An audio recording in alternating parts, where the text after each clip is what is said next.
Hadirin dipersilakan duduk.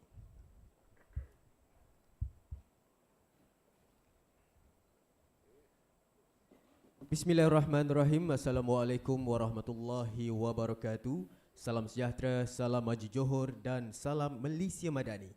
Yang berhormat Tuan Rafizi bin Ramli, Menteri Ekonomi, yang berbahagia Datuk Dr. Zunika binti Mohamed, Timbalan Ketua Setiausaha Dasar Kementerian Ekonomi, yang berhormat Datuk Haji Mohamed Reda bin Datuk Haji Abdul Kadir, Timbalan Setiausaha Kerajaan Johor Pembangunan, rakan-rakan media, tuan-tuan dan puan-puan yang dihormati sekalian.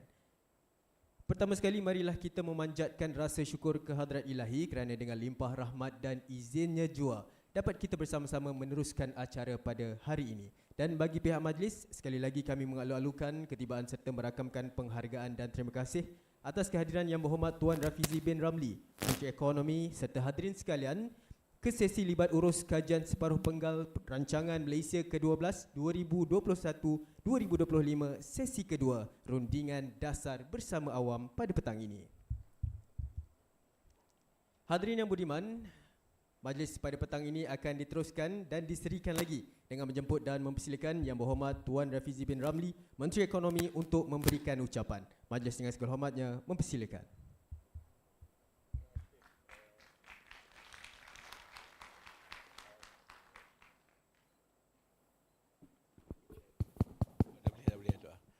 Okey. Terima kasih saudara Pengerusi Majlis. Saya tak ada ucapan.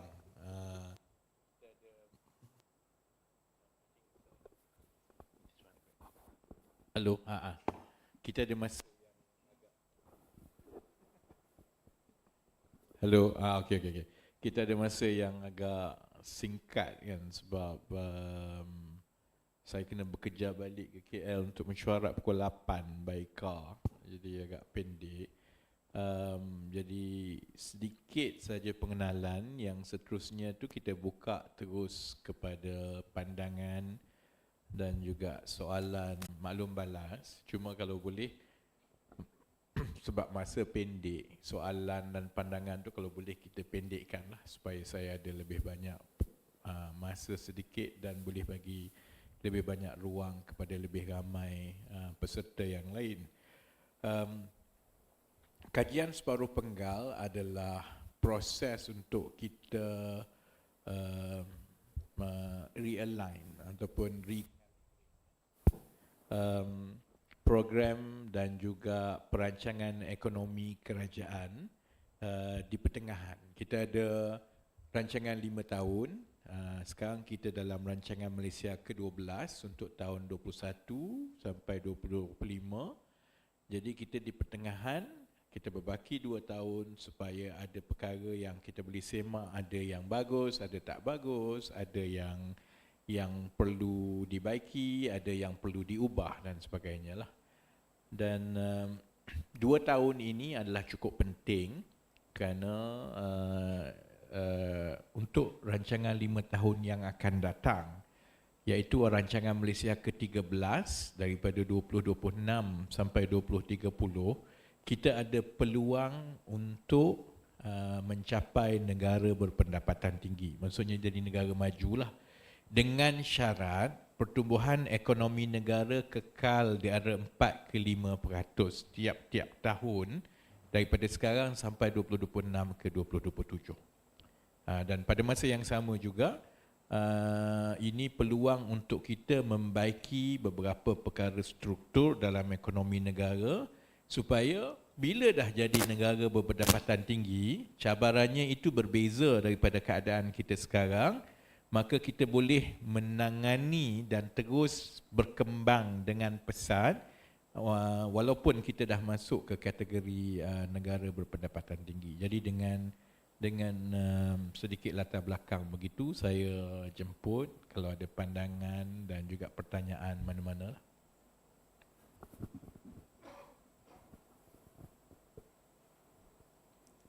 Jadi persilakan buat silakan tuan. The mic.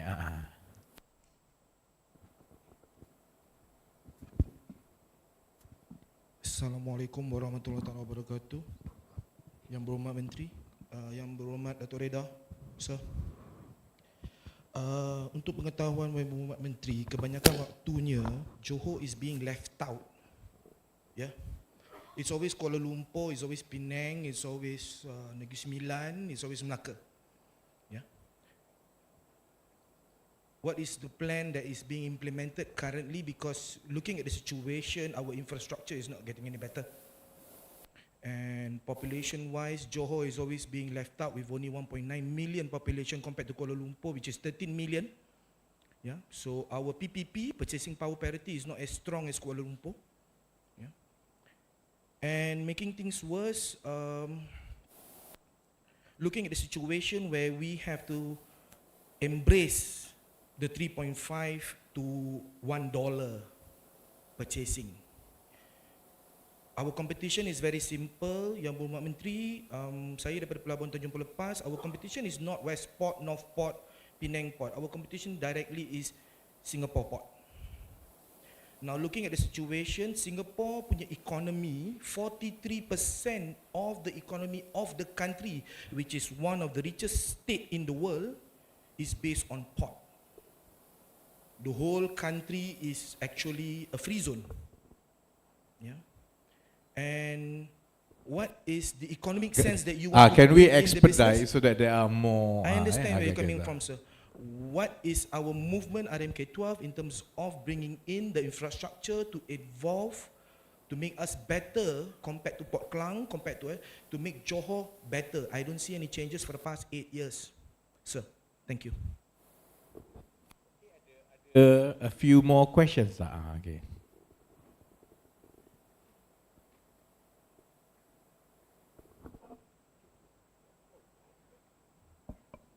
Assalamualaikum warahmatullahi wabarakatuh. YB Menteri, saya ada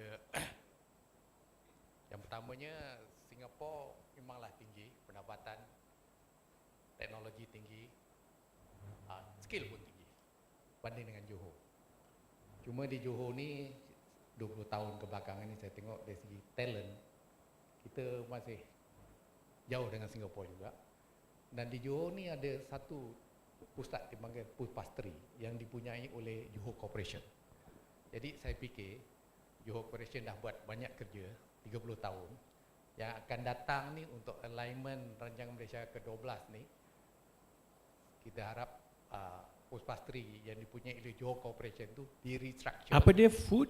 Pustri, which is? I see. training center yang dipunyai oleh Johor Corporation tu di restructure, diperbaiki dan dilibatkan syarikat-syarikat ataupun trade association atau industry association untuk participate.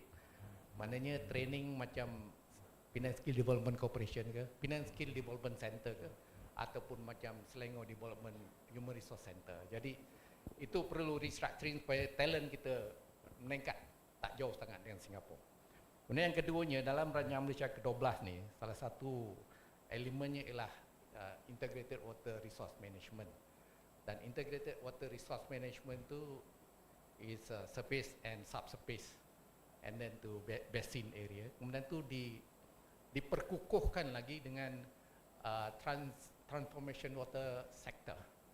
Jadi dua-dua ni saya rasa crucial, terutama sekali dalam keadaan banjir yang hebat, kemudian tu dengan kepanasan yang hebat. Jadi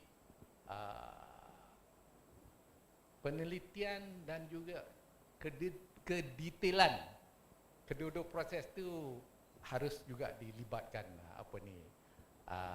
stakeholder supaya first thing right at the first time. Do it right at the first time. Thank you very much. Another question ke before I jawab for the first round?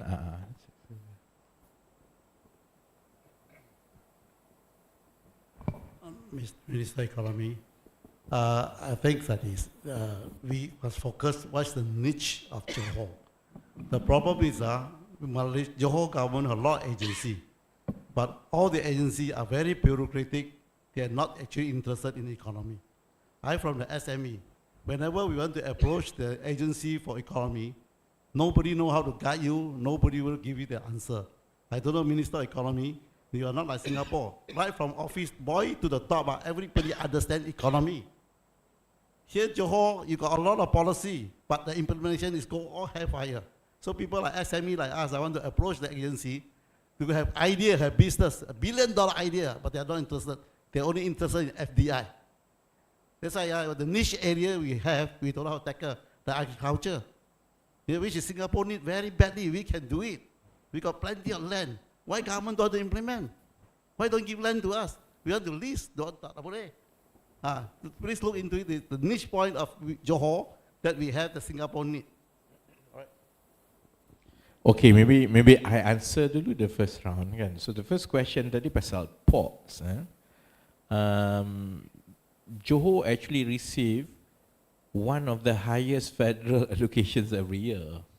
Last year 4.5 billion. So if you compare to per capita lah, maksudnya compare dengan how much federal allocation by the number of population, outside negeri-negeri paling miskin, which is Kelantan, Terengganu, Kedah, Sabah, Sarawak, Johor is actually, I think, the highest. So it's not true kalau nak kata compare dengan Selangor, Pulau Pinang. The difference is this: Selangor, Penang, and KL, being the center of industry all those years, they were the beneficiary of earlier investments.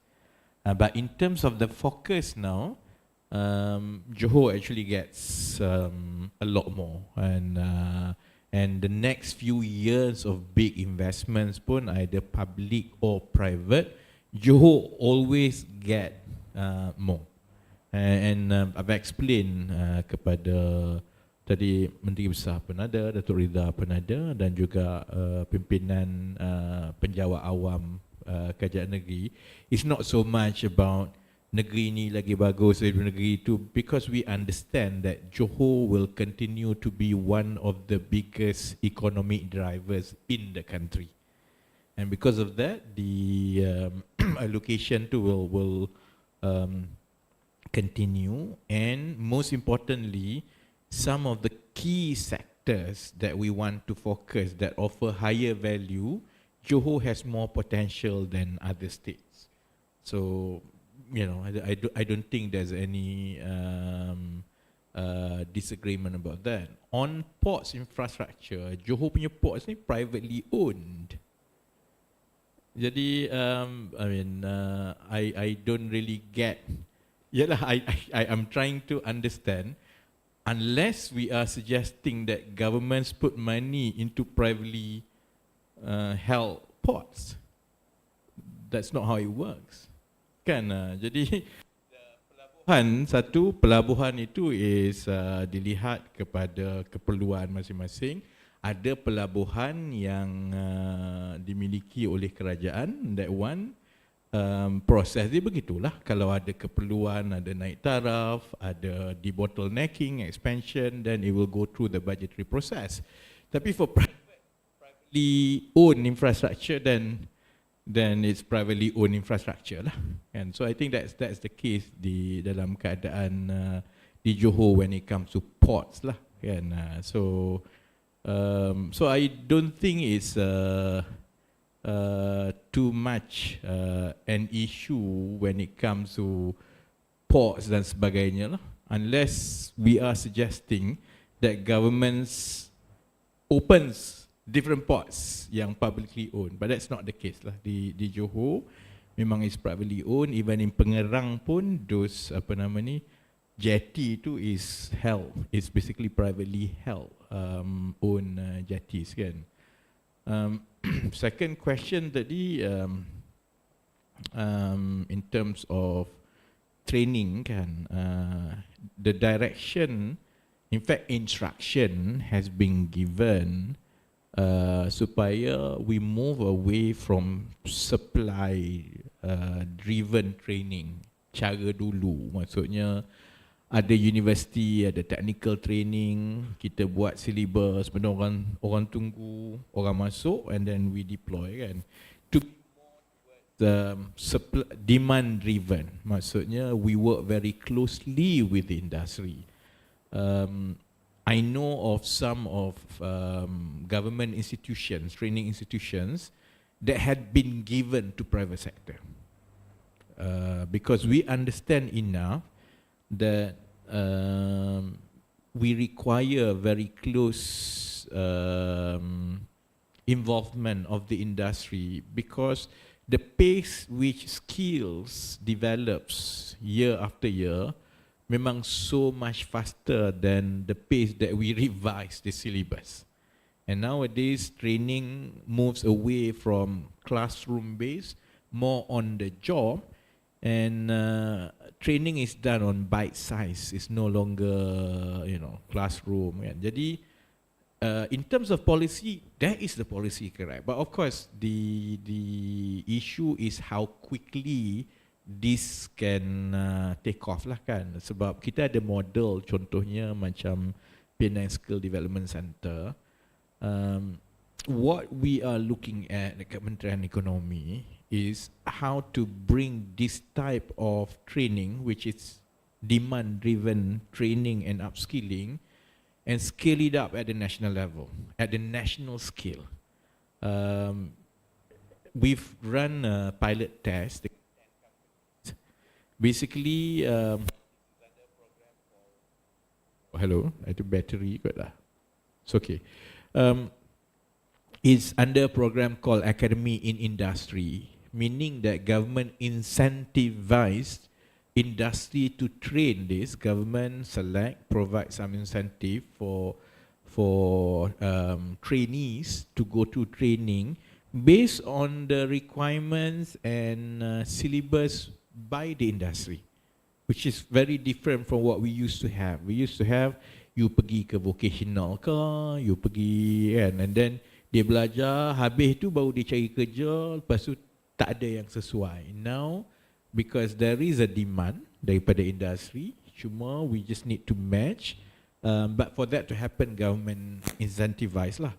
What we are looking at now is how to scale up, and we have to decide how much the government can allocate for that, so that then you can scale it up at the national. And I think in the next few years, hopefully, more and more industry takes up this opportunity to train and hire, rather than basically wait for the products to come out of training institutions, and then you find this gap between what you need, the skills you need for them to do, dengan the skill that is provided.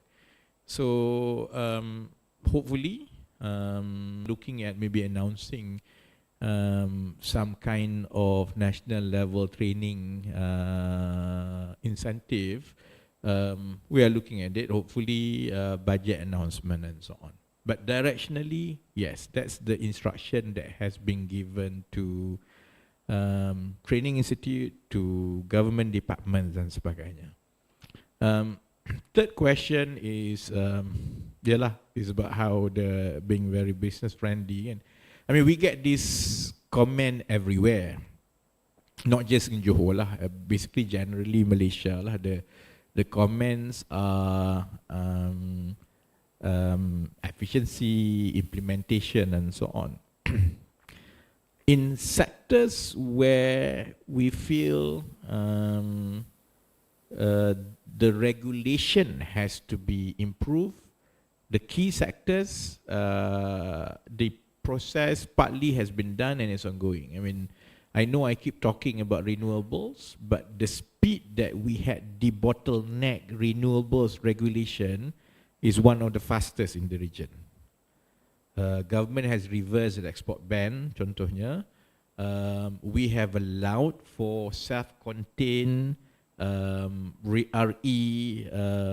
estate, where is on willing seller, willing buyer. Meaning macam ni, is like if you have capacity to do it, you pergi cari your buyer, off-taker, you put up your solar farm and your RE generating estate, they relocate there and you can supply direct without having to go through the grid, semua macam dulu before. So, In areas where we need to drive because they are strategic in long term, contohnya the deregulation and reversal of policies has happened. Some industry is easier than others. In food production, for example, I think we are going to invite for RFP very quickly for private sector. Government has lands. We've done a few pilot tests in Selangor, in in Putrajaya, to see the financial model of plots of lands that you take people, you letak dia orang, all the facilities are already being prepared. So they have half an acre plot, kan? So that financial model too seems to be working. So we will scale it up by inviting requests for partnership and proposal daripada private sector. That will allow for, dalam sistem kita, I think we are looking at 8,000 ekar kan, I think. 800 hektar. So far that we have allocated for this is 800 hektar tanah. That's a lot more kan, semua kan? Campur estate semua, ha. All over, and that will allow for private sector, as you say. If your RFP is good, you have a track record, you already run farms or agrotech punya companies, you can come in, have to sign agreement with government on the floor price and how much you have to pay penerima this scheme, people who join this scheme, and you can run. So I think it doesn't work by just saying, governing doesn't work by decree. We do policy change, you deregulate, and that will send signals that these are the focus areas that we want to do. And then you work on specific programs to incentivize, and then we have to look how this is being taken up by the industry kat bawah lah. So I think that will improve as we go along. For Johor per se, Johor is going to benefit a lot. In fact, the biggest beneficiary of some of the policy changes that this government had done, the biggest beneficiary is Johor. So when we allowed cross-border renewable trade, that means we allow renewable export to Singapore, the biggest beneficiary is Johor. Because Johor is expected to see the mushrooming of large-scale RE plants, as well as it will accelerate the relocation of factories and manufacturers and data centers from Singapore to Johor. So, but what we are doing is we want to make sure that Johor is as part of a bigger region. It's not Johor versus Singapore. It's not Singapore versus Johor.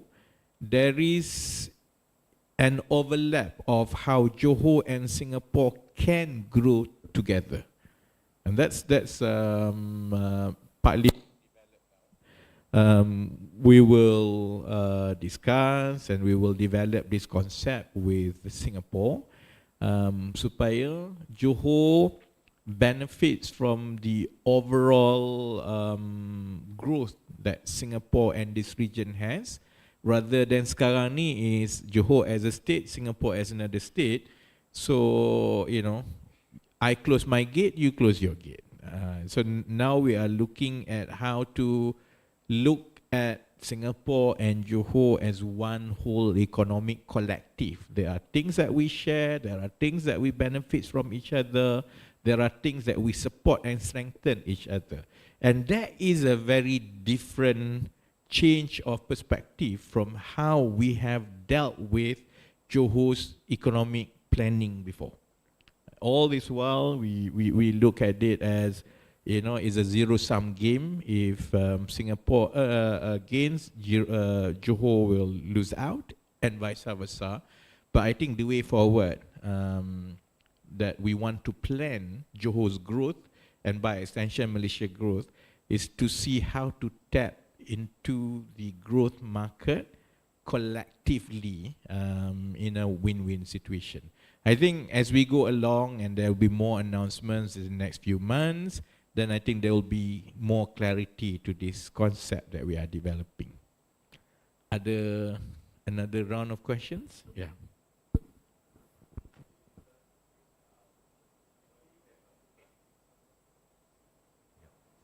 Okay.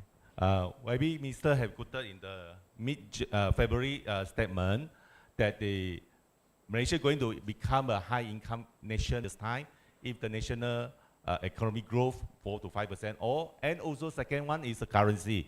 But now we know the Malaysian currency at the lowest possible versus Singapore ringgit dollar at 3.4 and versus the US at 4.6.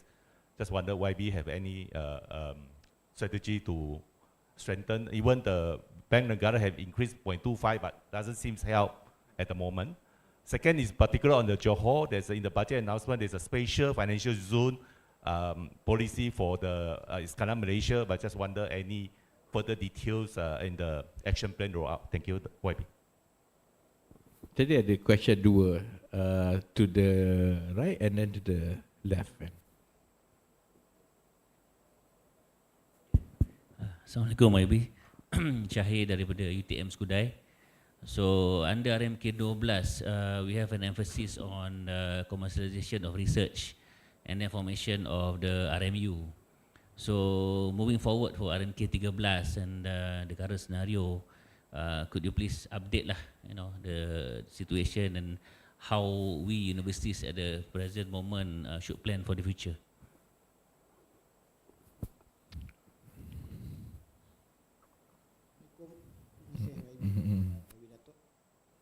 Saya daripada NGO.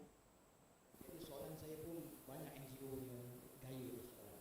Pertama, saya ahli ekonomi yang banyak kata-kata ini. Tetapi kita tidak melihat kesan ekonomi. Apakah kita mengatakan jurang pendapatan tinggi ini?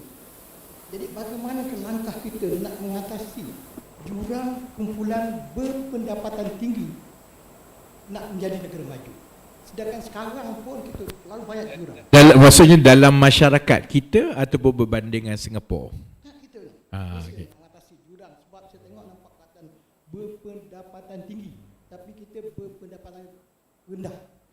Contoh saya beri contoh. Pencen setiap tahun akan menyebabkan jurang antara miskin dan kaya. Setiap tahun naik 2%. Ini nyata. Gaji naik berbeza. Harga berbeza. Yang paling teruk sekarang OPR. OPR naik akan memiskinkan peminjam-peminjam yang berpendapatan rendah. Apa makna kita sebut ekonomi? Yang lain teruk, ekonomi rosak, sosial rosak, ekonomi pun jatuh. Itu untuk orang NGO bercakap. Terima kasih. Okay, let me take the ada satu lagi ya. Assalamualaikum warahmatullahi wabarakatuh. Saya Syariah. So a very quick one. So this more my opinion and also maybe a quick questions. So when we talk about economy, so my question is more towards culture-based economy. Is it an exercise from the government to look at strengthening the whole ecosystem? The second one, as part of culture-based economy, is there any... When you say culture-based economy, you mean? Leveraging on the arts, heritage and culture. So basically when looking at positioning cities like Johor Bahru as a cultural, as an economic hub, we must not also forget that culture economy is one of the engine or one of the factor that we should leverage on. So as part of culture-based economy, is there any planned example for museum and so on, how we can actually improve our museum in terms of not only the physical infrastructure, but also looking at curations, programming.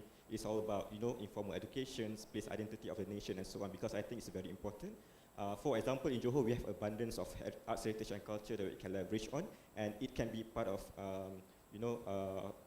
culture-based urban regenerations. Thank you. Saya jawab daripada belakang ke depan, dengar tak? Actually, I totally agree. When you talk about economic activities out of arts and culture, because Johor has a lot of potential to tap into tourist arrival from Singapore, not necessarily just from Singapore, but people who go to Singapore, by right they should come to Johor juga, because Singapore is small, there's not many things there kan. Cuma what we are struggling now, Johor and some other parts of Malaysia, is that we don't have enough tourism products. So say for example I come from London, Singapore kan, I spend like 2 days, I dah tengok Singapore semua. Unless there are really attractive tourist products in Johor, I will not be compelled to extend my visit another 2 days to Johor.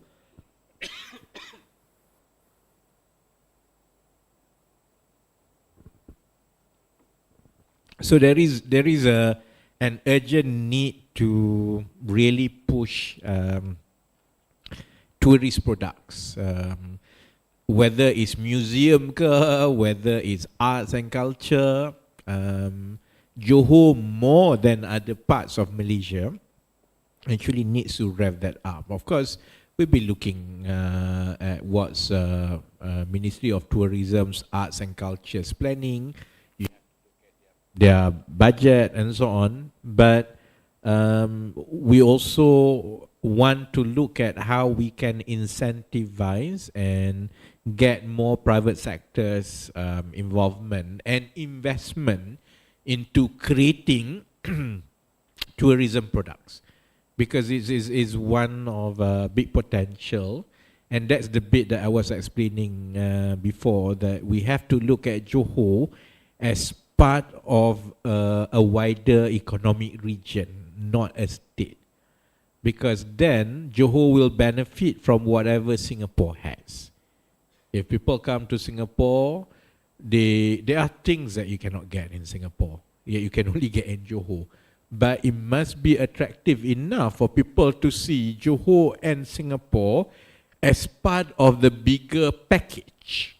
It's not just, it's either I go to Singapore or I go to Johor kan.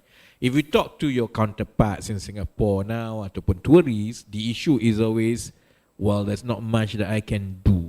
Dulu adalah one big round of investments in Johor. You have Legoland and a few others, and it's sort of the plateau kan. But it doesn't have to be big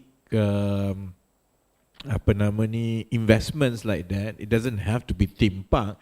In fact, if you look at the product market fit with people who would want to come here, most probably they are looking for authenticity, things that they cannot get elsewhere. These are cultural in nature that they cannot get elsewhere. Cuma we have to develop it as a business, and that's the bit where I do acknowledge that there's no clarity to it. I do acknowledge that perhaps we have not developed good enough incentives and programs for it, and perhaps it has not embraced enough SMEs to do it. Kan? So, but it's well recognized.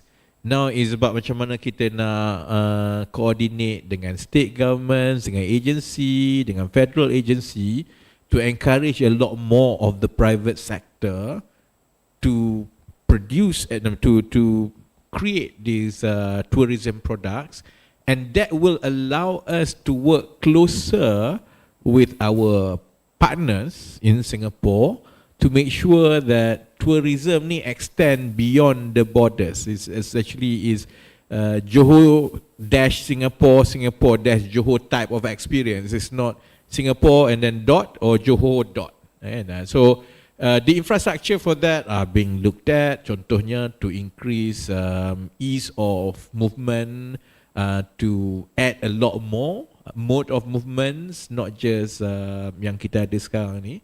But dia juga depends on how vibrant is your tourism scene is in Johor lah.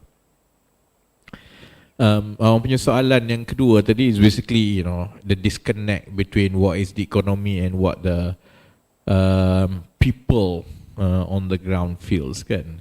So this has always been a challenge in Malaysia because there's a big disconnect between the headlines numbers dengan apa yang orang bawah rasa, kan. Sebab itu, contohnya, saya berbalik daripada Qatar Economic Forum. Malaysia semua orang tabik, kata ini ekonomi yang cukup baik.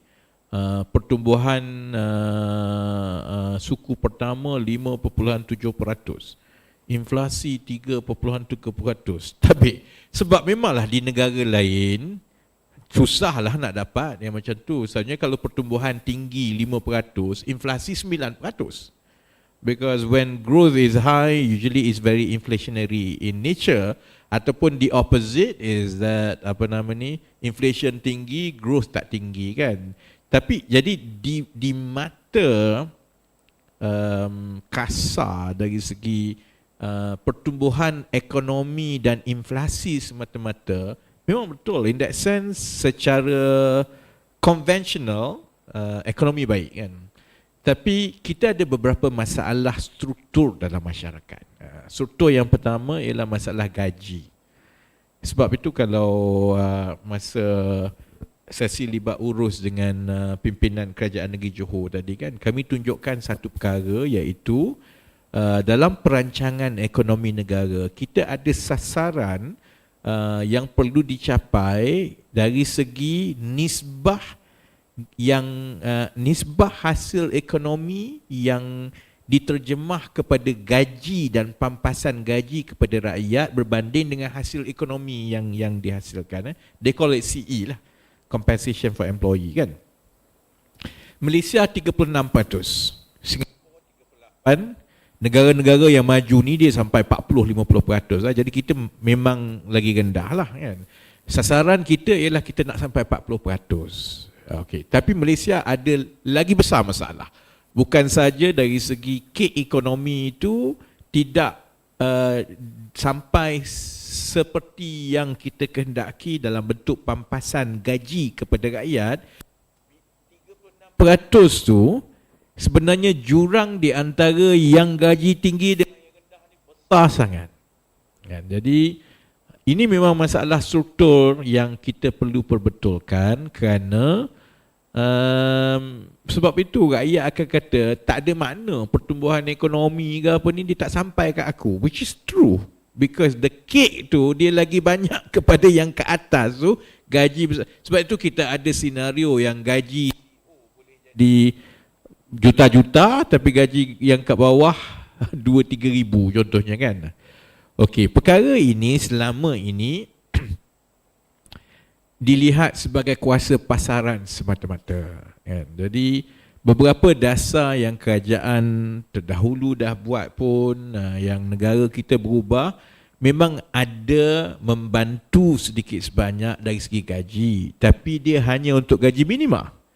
Gaji minima ni hanya golongan yang paling bawah dapatlah, tapi dia tidak membantu dari segi gaji yang lain kerana asalkan gaji kita lebih daripada 1,500 dan tidak ada keperluan ataupun tidak diwajibkan untuk majikan menaikkan gaji tiap-tiap tahun.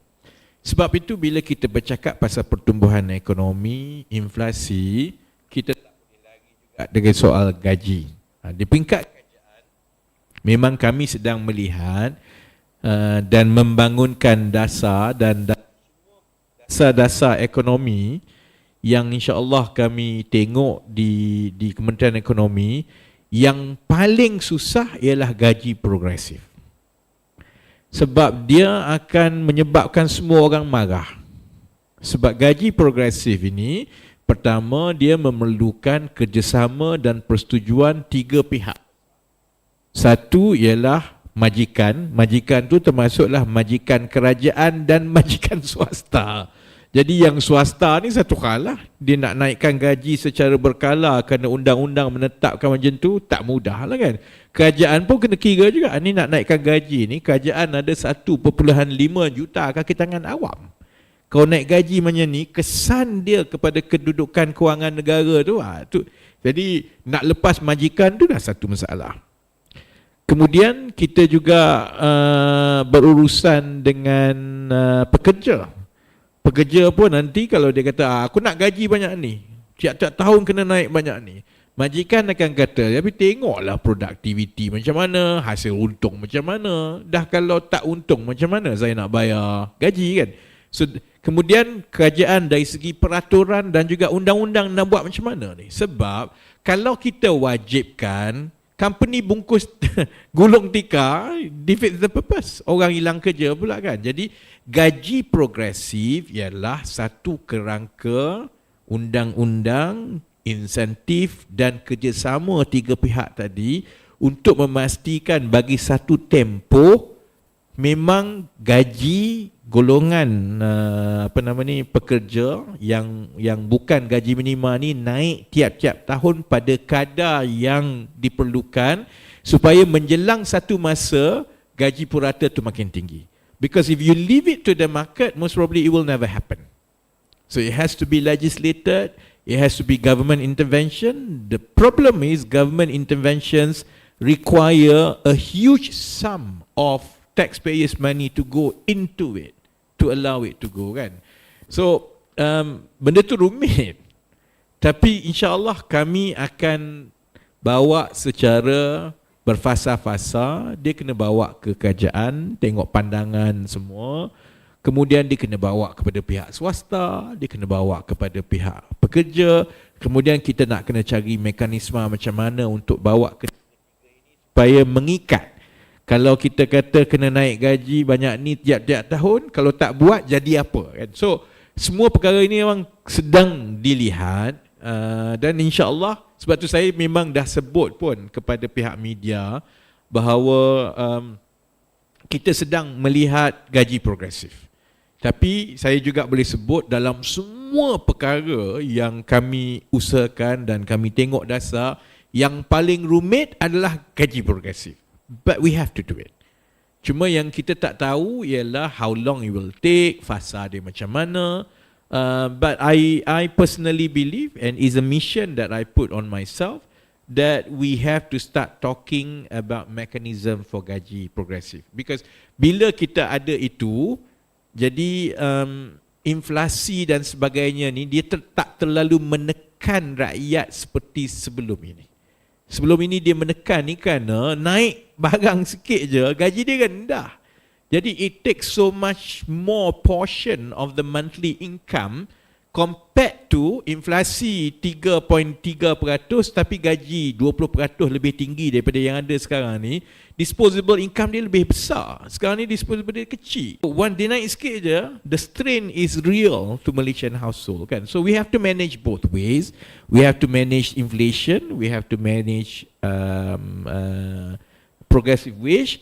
But itu juga yang pentingnya untuk kita fokus kepada industri-industri strategik yang akan meningkatkan peluang pekerjaan dan aktiviti ekonomi bernilai tinggi. Sebab kalau contohnya, saya bagi contoh bila kita laksanakan gaji minima, kita ada banyak masalah lah kerana banyak syarikat-syarikat kecil akan memohon kepada kerajaan pengecualian. Sebab kalau dia kata, kalau saya mula bayar 1,500 kepada ni, saya bankrupt lah. So kerajaan pilih, nak saya bankrupt ke ataupun nak bagi saya pelepasan.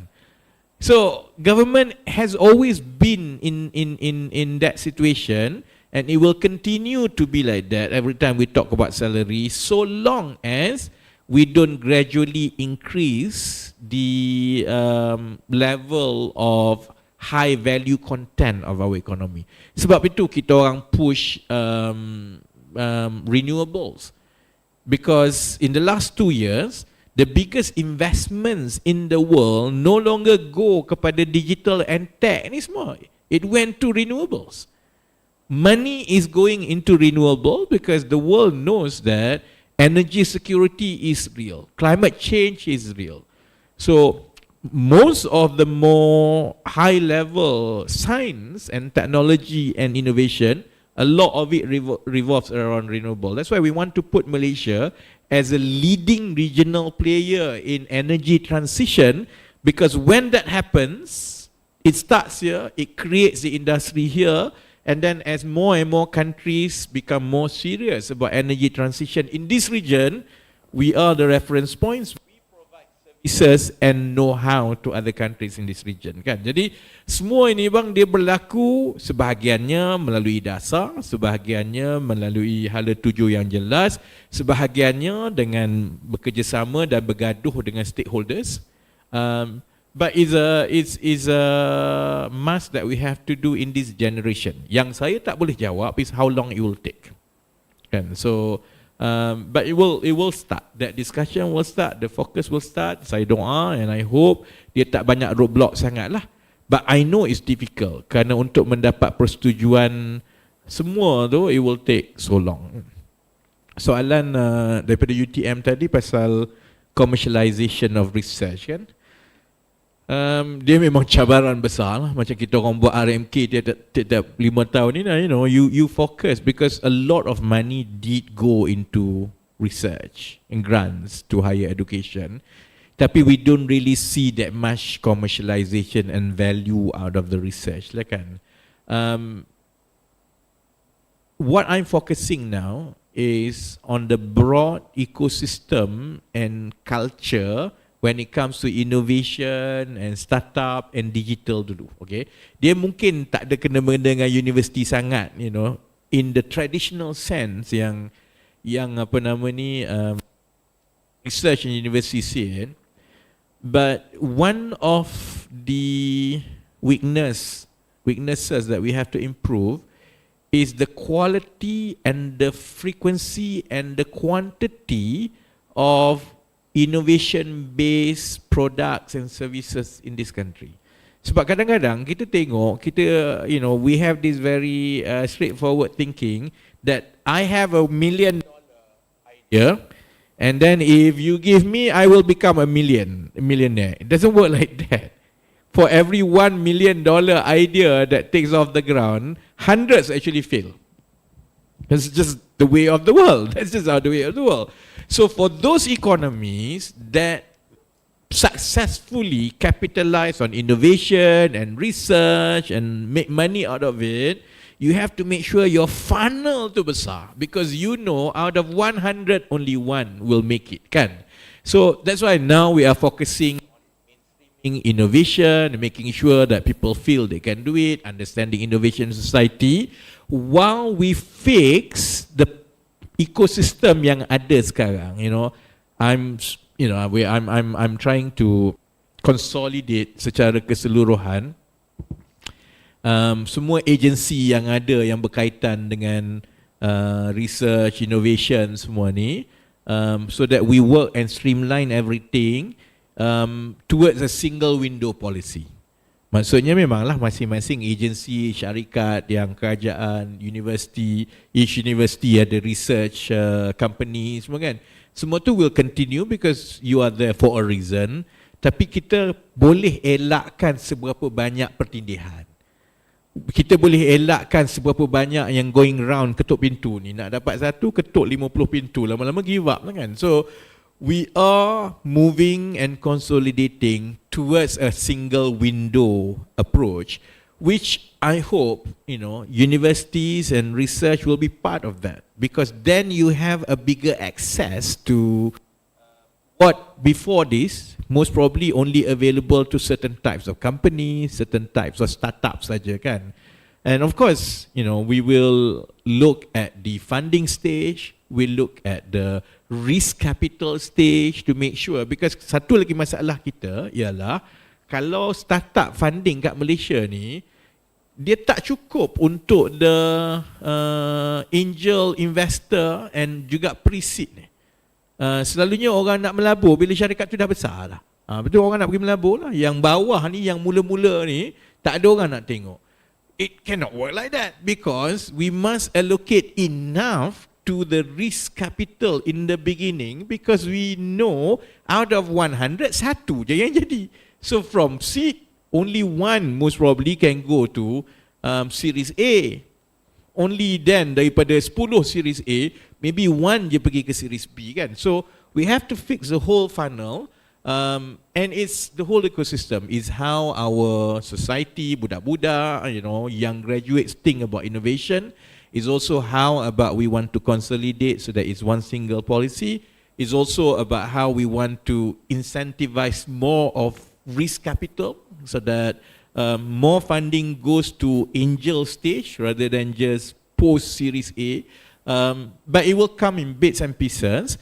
So bila kita tengok dekat RMK nanti, we will try to consolidate balik the whole of the ecosystem semua, insyaAllah. Yeah. The first two questions, saya dah nak cukup masa. No, saya kena jawab soalan satu lagi yang tak jawab lagi. Ada dua soalan yang saya kena jawab tadi. Satu is about the special economic zones. Frankly speaking, we are still looking at the details of what is announced. But we've had discussion this morning between Kementerian Ekonomi dengan Kerajaan Negeri Johor dengan MB.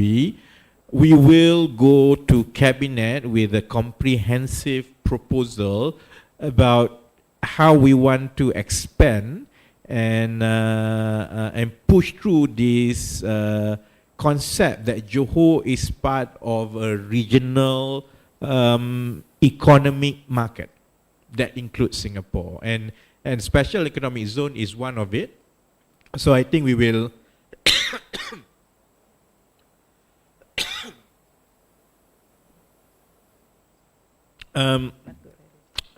I know Singapore has some ideas about special economic zone. So we will start the bilateral discussion about how to develop it comprehensively from there. So hopefully we'll get more details in the next few months. Your question on high income economy and ringgit. It's true that kalau ringgit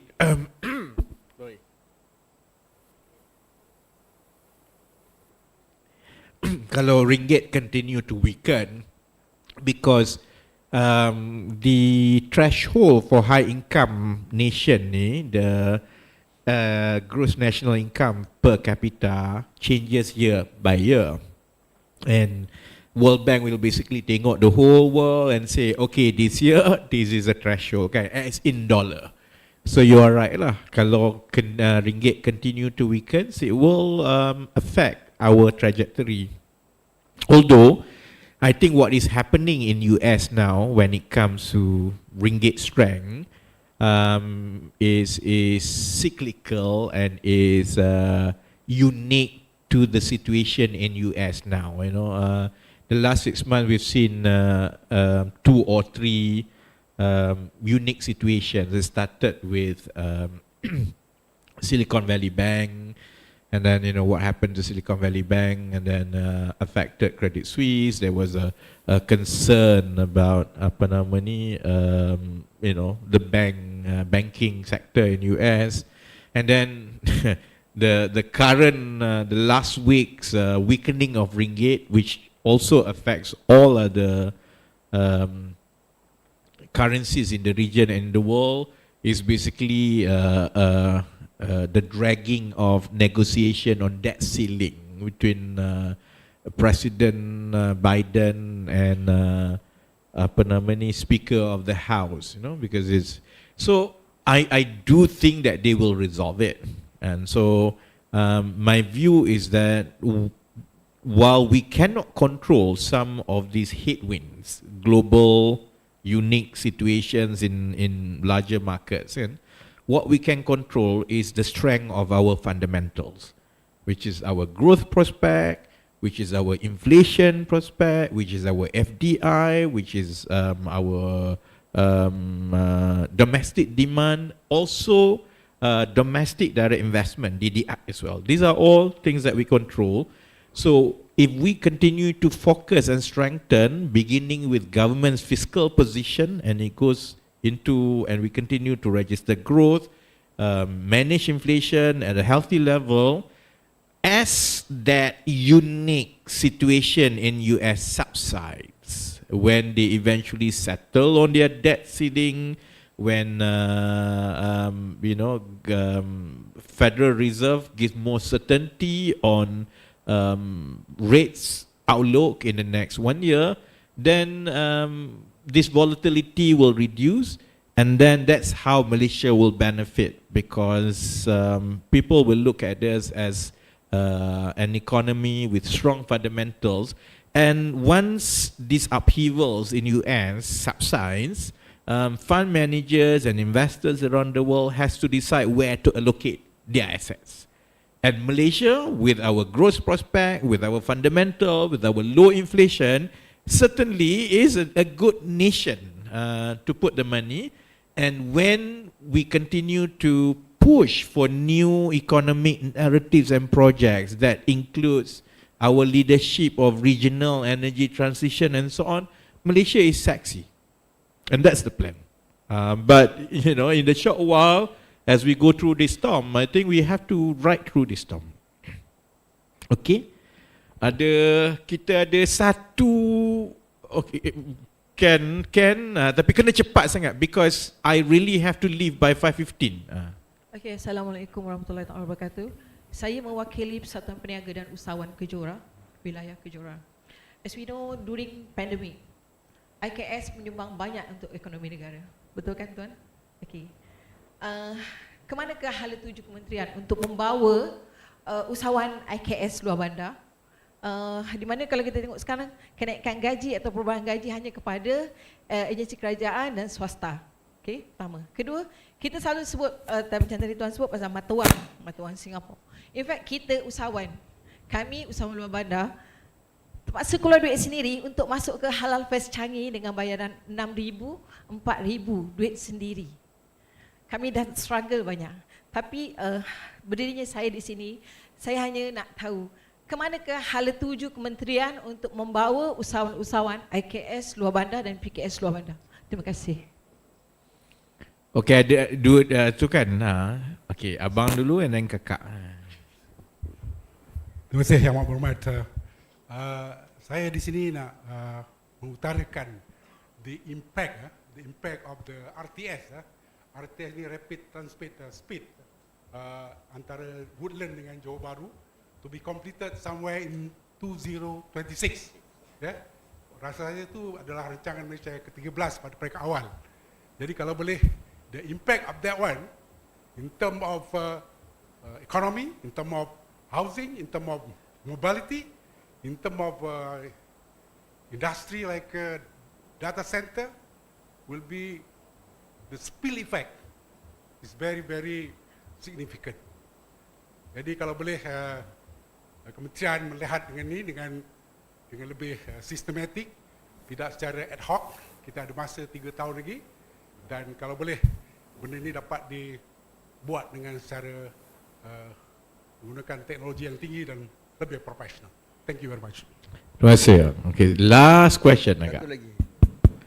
I can't because I really have to leave, because kalau tidak I will have a problem with Simple je. okay, I can't this because I've gone through this. Selalunya dia simple tu dia panjang, kemudian the next one and I'll, yeah, okay. It's okay. Bismillahirrahmanirrahim. Assalamualaikum warahmatullahi wabarakatuh. Saya Hafsah Rahmat, pengurusi Persatuan Usahawan Industri Desa Negeri Johor. Saya kagumlah kalau kita melihat dasar-dasar kerajaan yang banyak menjurus dalam pembangunan ekonomi. Cuma selaku NGO, yang di mana kami mempunyai banyak usahawan-usahawan desa unsur saya lah, yang mengusahakan berbagai-bagai lah, termasuk homestay dan sebagainya. Tetapi kami sebenarnya tidak pernah dilibatkan di dalam bersama-sama untuk membangunkan ataupun untuk bersama-sama dengan kerajaan dalam isu-isu dalam pembangunan ekonomi. So apa yang saya harapkanlah diri di sini selaku sebuah NGO peringkat negeri, dan malah saya juga ada di peringkat Malaysia, bahawa kita mengharapkan ada satu pendekatan yang kerajaan boleh bersama-sama dengan NGO bagi membantu pembangunan ekonomi khususnya di luar bandar. Saja yang mohon. Okay, one last short one. Terima kasih YB. Assalamualaikum. So yang pertama, Dia berkenaan dengan digital. Pada taklimat untuk tahun 2020, jadi memang fokus kepada fully digital 2020 ke 2030. Soalan yang pertama, sehingga kini berapa persen yang telah untuk kepada fully digital?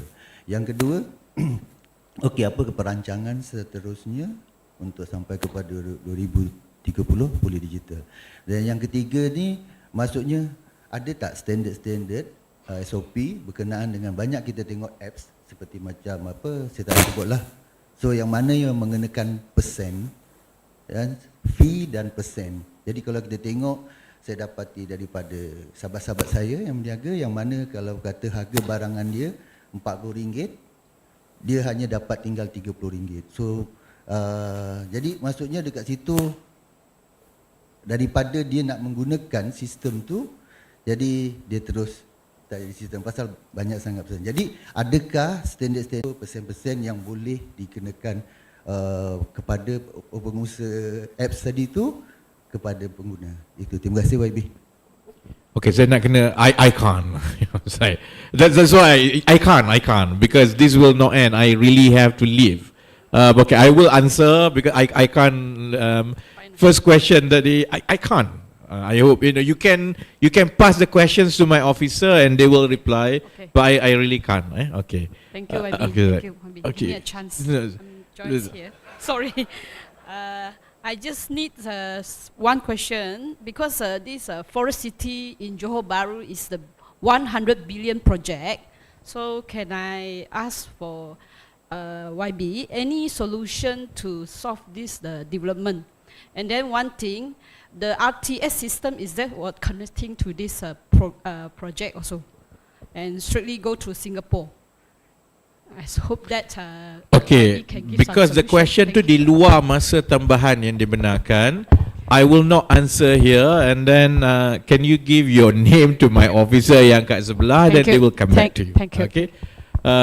Soalan-soalan tadi kakak tanya yang pasal NGO kan. Saya terima, memang sebaiknya I think kita akan cuba pastikan more engagement with stakeholders kan? Sebab kita pun nak pastikan the gap tu antara apa yang kajian buat, sebab kadang-kadang rancangan tu bagus tapi sambutan dia tu dia ada jurang di bawah. So the more we talk, the more we listen, the more kita boleh pastikan dasar tu right size kan? Tadi akak tanya pasal apa nama ni PKS. Okay, keadaan kita di Malaysia ni kan, daripada 1.2 juta syarikat yang kita ada, sebenarnya hanya 2% saja syarikat besar. 2% lagi adalah syarikat sederhana. 20% syarikat kecil.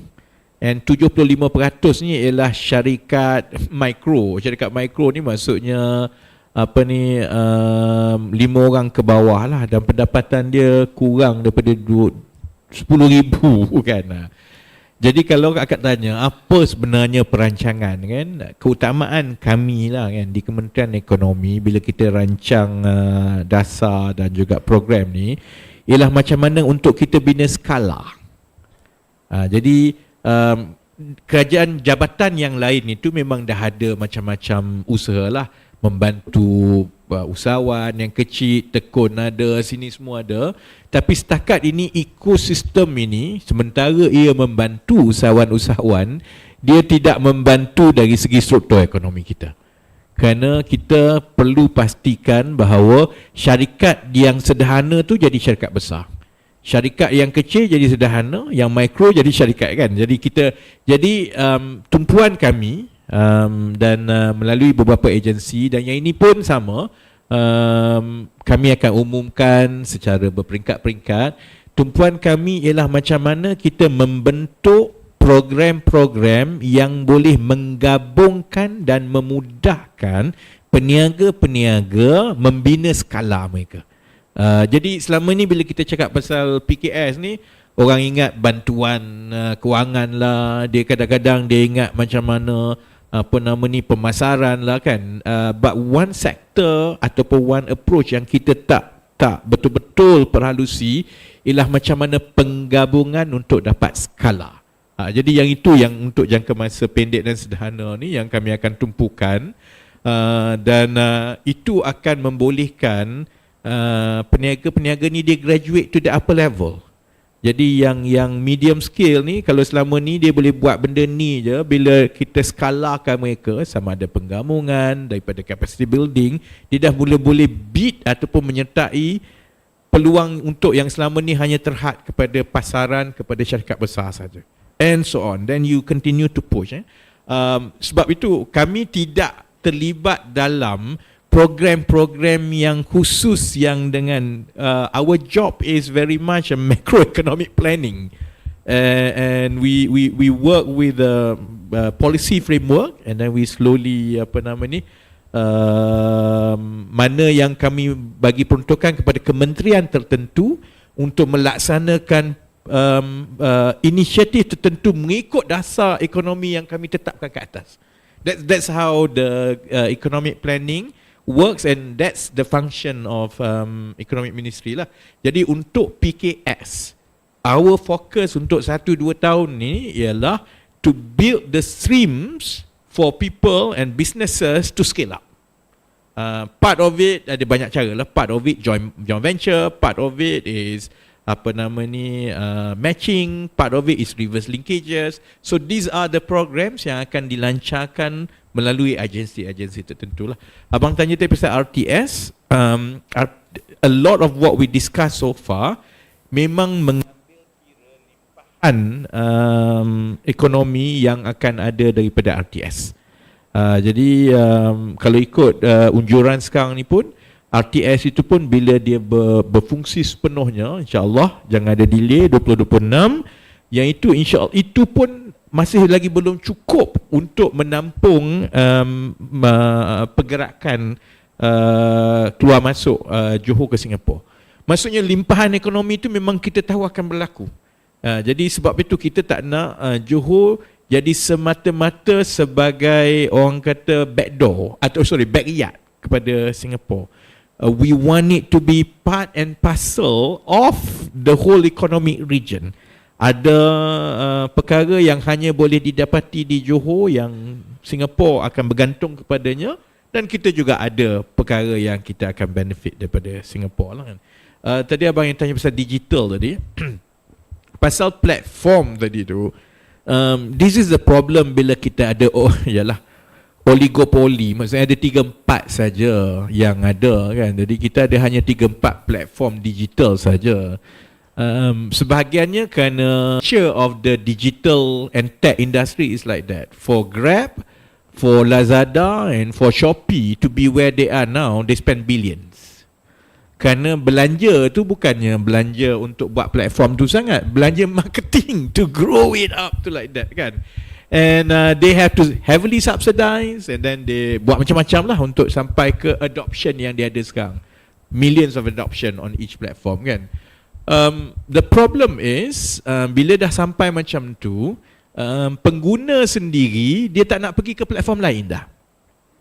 Jadi sebab itu walaupun ada banyak platform sebenarnya yang lain selain daripada 3 tu, tapi platform yang lain tu kebanyakannya ialah platform yang dibuat oleh rakyat kita sendiri, memang tak dapat. Because bagi orang buat apa aku nak pergi ke platform ni ni senang. Jadi there's a cost that we pay, and the cost that we pay is there are only 3 or 4 of this platform, and therefore they charge like that. Jadi kerajaan, I don't think we want to regulate untuk kita tetapkan you boleh banyak ni je. Kerana kita tahu kalau you tetapkan had, percentage banyak ni banyak tu saja, these platforms are not financially viable. And when these platforms are not financially viable, you don't have platforms at all. Kan? Jadi akhirnya yang kita nak kena buat ialah kita nak galakkan adoption dan juga supaya lebih banyak platform-platform yang rakyat kita ni untuk guna juga platform-platform yang lain untuk kita imbangkan, because we have to allow the market forces to fix it. The moment government mula campur nak bagi duit sana gini, subsidize, it will never work. But itu juga memerlukan pengguna kita untuk lebih terbuka dengan platform-platform dan produk-produk digital yang dihasilkan oleh syarikat-syarikat kita. So it's a chicken and egg thing. What government can do is to incentivize and galakkan, create the ecosystem so that more of this platform can grow. But we also know that they have their challenges because they are up against billions of investments and quite difficult for them because it's about adoption, kan. But saya sedia faham dan sedia maklum kan that market problem tu, but I prefer to deal with it through market forces and not to intervene and mula regulate platform Shopee semua ni, nanti satu hal pula lah kan. So as it is. And lastly, pasal this issue about digital, our digital penetration is one of the highest in the world. Our digital penetration is 98%. Jadi Malaysia ni kalau nak ikutnya antara terbaik lah internet coverage semua kan. So the issue now is no longer about whether you are digitalized ke tidak. The issue is what digital content adoption do you have. So contohnya SME kita walaupun dia pakai internet tapi dia tak pakai productivity platforms. Many things are still manual. Billing maybe are still manual. Kan, jadi yang kita nak tumpukan ialah supaya kita gerakkan ekonomi kita, baik pengguna, baik syarikat, supaya mereka lebih menggunakan produk digital kerana ini akan menawarkan productivity yang so it's good for the businesses because it's higher productivity. It's also good for the tech because then it spurs up innovation and more demand for local tech digital solutions and products. So thank you very much. I really have to go because selain daripada saya kena sepatutnya bertolak 5.30, saya juga kena pergi ke toilet. Terima kasih. Majlis sekali lagi merakamkan ucapan ribuan terima kasih kepada Yang Berhormat Tuan Rafizi bin Ramli, Menteri Ekonomi bagi sesi dialog awam pada hari ini. Dan buat rakan media, seterusnya kita akan adakan sesi sidang media di hadapan ini. Jadi mohon buat rakan-rakan media mengambil posisi. Dan buat para hadirin, selesai sudah majlis kita pada hari ini. Bagi pihak majlis, kami sekali lagi merakamkan ucapan ribuan terima kasih buat Yang Berhormat Tuan Rafizi bin Ramli, Menteri Ekonomi atas kesudian bertandang ke Bumi Selatan ini. Dan buat para hadirin juga, terima kasih kerana sudi bersama-sama pada petang ini. Juadah hidangan secara berbungkus disediakan buat anda di luar sana. Jadi feel free to take the foods.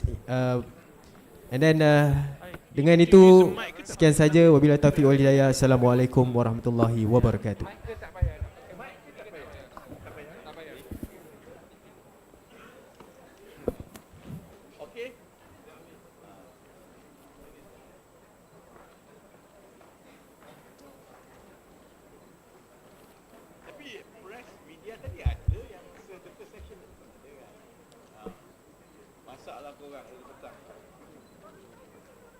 Assalamualaikum warahmatullahi wabarakatuh.